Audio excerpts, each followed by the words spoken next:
Monarchs. So today we'll be reading a book called How Does a Lighthouse Work? Written by Roman Belyaev.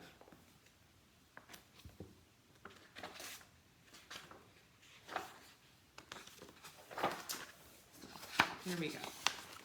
I have always wanted to live in a lighthouse or on a boat so I could sail along the coast and look at the lighthouses. Lighthouses are my favorite type of building. They have been around since ancient times. I've always wished I could actually visit a lighthouse to find out how they work and learn about the people who live in them. Today, the day has finally arrived. We're going on a school trip to a lighthouse. Will you come too? What is a lighthouse for? A lighthouse is an important tool that sailors use when finding their way to the water. The captain of the ship, or the skipper, uses a chart to navigate, but they also needed a landmark that was always in the same place, a bit like a good road sign, so that they could set their course. The skipper might use the stars or a very tall mountain on the coast to check their position against the chart, but sometimes it's dark or the coastline looks the same for miles and miles. A tall tower with a bright light on top is a very useful marker for the skipper. These beacons also warn sailors of dangerous things, such as wild rip currents, so that boats can avoid them. Modern technology has changed the way that lighthouses work, but they are still very useful to passing sailors. There's the lighthouse.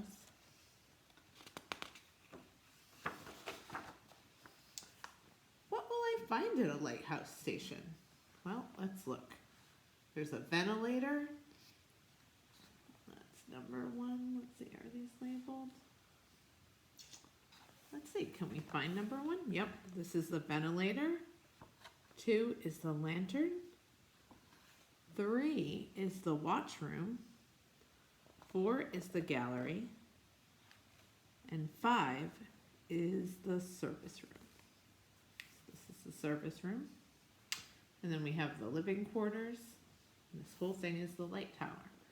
The light that shines from the lighthouse is at the top of the tower so that it can be seen far out to sea.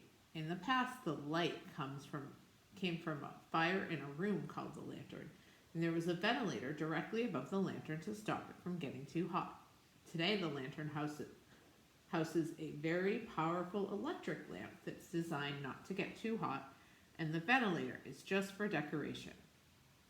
Before the invention of electric controls, the lamp was rotated on a pedestal powered by gears, pulleys, and weights. Each lighthouse would have had a lighthouse keeper whose job was to set this mechanism. A bit like an old-fashioned clock, the rotating mechanism would have been below the lantern in the watchroom, where the lighthouse keeper would observe the weather and control the beam of light.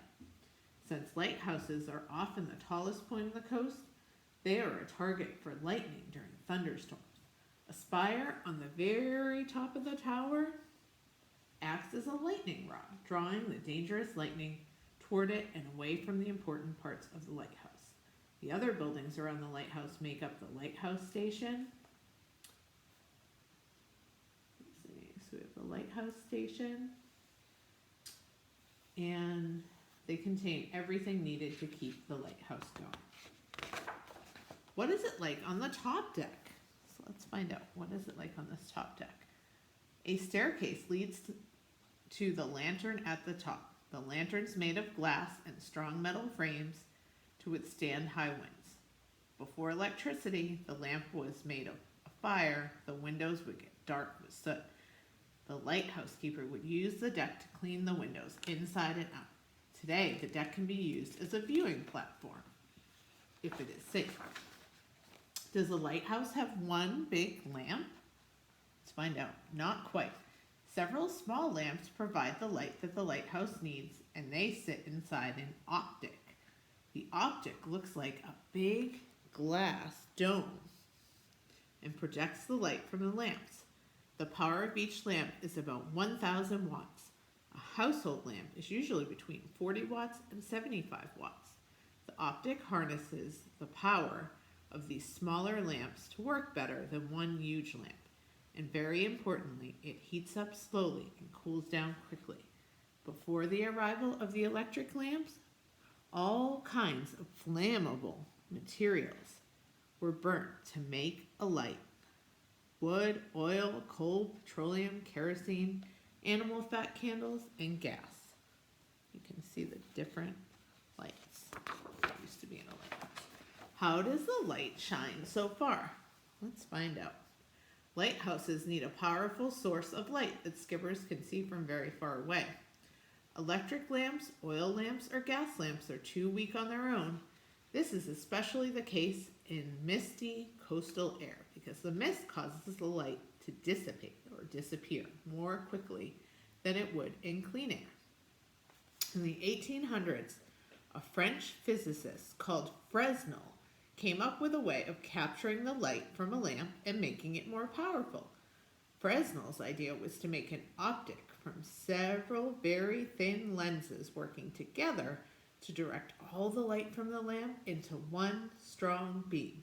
Fresnel's design was lightweight, could be big or small, and it did not overheat. Here's a typical lens, and here's the Fresnel lens. The Cordouen Lighthouse is one of the most famous lighthouses in the world. It's the oldest lighthouse in France, and it's been active since 1611, which makes it over 400 years old.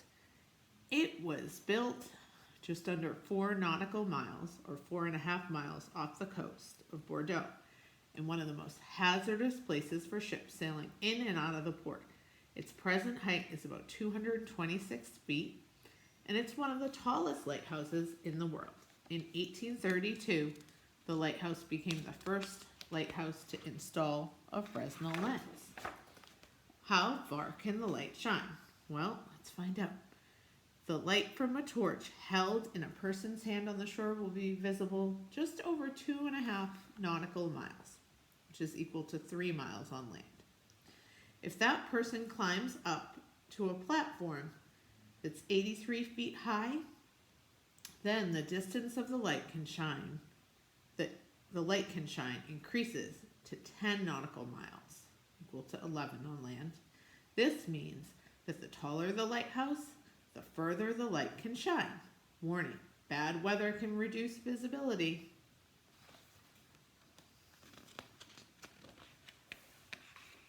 Okay. How do you tell lighthouses apart? So I want you to think, if you did today's lesson where you drew the lighthouse and made a pattern, do you remember how you tell them apart? There's something that begins with a D. Day marks. Yes. Lighthouses are just as useful as navigational tools during daylight hours as they are at night. Sailors need to be able to tell the difference between them and make sure the location of their ship is accurate. Lighthouses on some coastlines are different heights, shapes, and colors and have different patterns on them. The structure could be white, red, or black, or striped if the background is multicolored.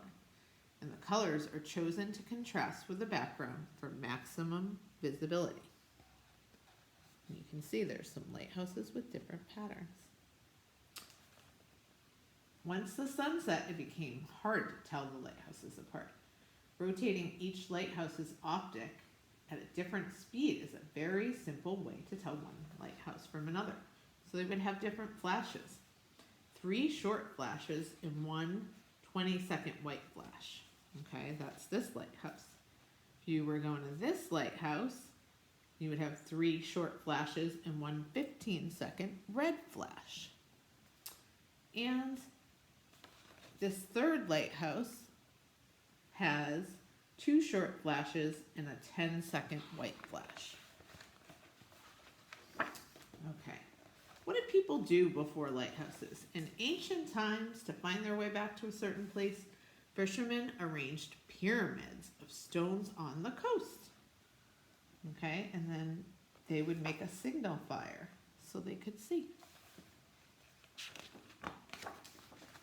When and where did the lighthouses first appear? The first lighthouse was in modern-day Turkey on the coast of Dardanelles, which divides the Mediterranean Sea and the Sea of Marmara.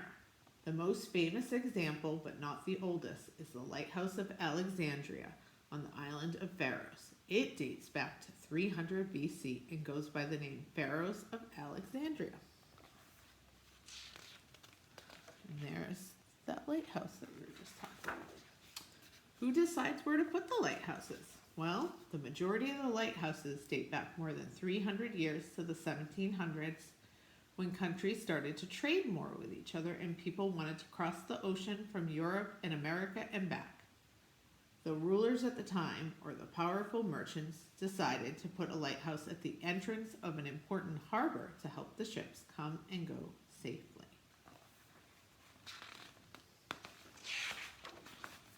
How are lighthouses built? Let's find out. A lighthouse must be solid enough to withstand strong winds and terrible storms that come rolling off the sea. The main tower of the lighthouse is a cylinder that can be built any height and width. It's always wider at the base and narrower at the top. The round shape of the tower reduces the effect of the wind, and the solid base helps the lighthouse withstand powerful winds and huge waves. The Belrock Lighthouse off the coast of Angus in Scotland was built more than 200 years ago to such a high standard that the base has never had to be replaced. Occasionally, a lighthouse needs to be an unusual shape or structure to fit better with the surrounding landscape. Towers can be tall or short, rectangular, conical, or cylindrical, or sometimes the lighthouse looks like a normal building. Here's the Prince Shoal Lighthouse in Canada. Okay, this one has an underwater chamber. This is in Ukraine. This lighthouse is in France. This lighthouse is in Russia. And this lighthouse is Thomas Point Shoal in the United States. And the foundations of this lighthouse are screwed into the ground to reduce costs and the impact on the surrounding area. What did a lighthouse keeper do? Let's find out. Most lighthouses now run without keepers. Modern technology lights up the lamp as the sun sets and extinguishes it in the morning. Nearly all of the jobs are done automatically or by computer, and an attendant visits the lighthouse occasionally to check that everything is in working order. Before this, a lighthouse keeper was essential because they had to check the lamp throughout the night, trim the wicks to prevent soot from building up, and fuel and maintain the rotating pedestal. The lighthouse had to shine wherever it was dark to keep passing ships safe. During daylight hours and before modern technology, the lighthouse keeper had to scrub the brass parts, wash the windows, and clean the optic. They had to check all the equipment every single day. These days, the visiting attendant still has an important job to do since the damp, salty sea air affects the machinery. It's also important for lighthouse keepers to maintain a logbook. They kept detailed notes about the weather and the work they had to do on the equipment. They would also have to make notes about bird migration and ocean wildlife. What do lighthouses do now? Well, satellites and modern technology help the ships to find their location, avoid danger, and set a course for their destination. But many lighthouses are still active and still communicate with passing ships. The buildings are also very useful to sailors who read them like road signs. Lighthouses are a reliable landmark and can still be used for navigation. Many people think that these tall structures are beautiful to look at, so they like to visit them. Some lighthouses are museums or hotels and welcome tourists. There are even people who buy old lighthouses and turn them into their homes. There are nearly 20,000 lighthouses in the world.